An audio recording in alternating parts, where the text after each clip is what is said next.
So let me ask you this, because one of the things that the problem with focusing on the features as the problems themselves or the solutions to the problems is that, like, I had this articulated to me, a gentleman that came on the podcast again, and he's a chief customer officer.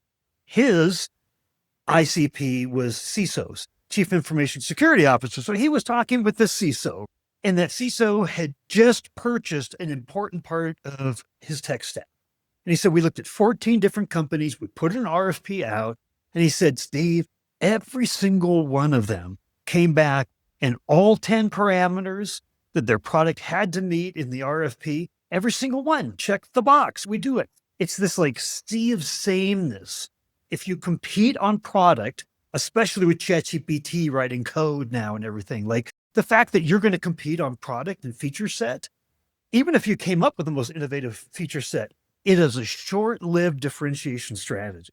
So getting in there and competing on that level is just competing, and you can see the prospect's eyes start to glaze over as you become a part of this haze of product features that are out in the market that they can't really put their finger or their thumb on and to differentiate.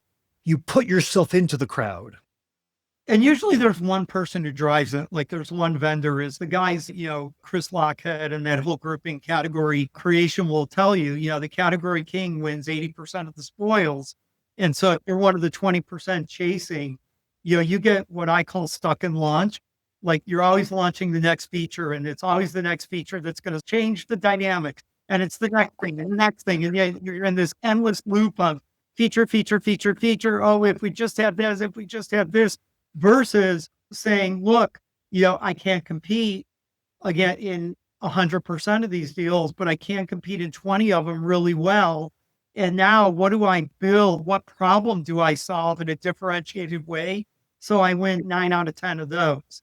And so again, it's niching down, it's focusing, it's understanding where you are in the market, because you know what, if you are that person at 80%, it might make a lot of sense for you just turn on the feature factory and just keep cranking it out and just add another smidge of value, because nobody can keep up with you and you're the default purchase anyways. As always, it depends.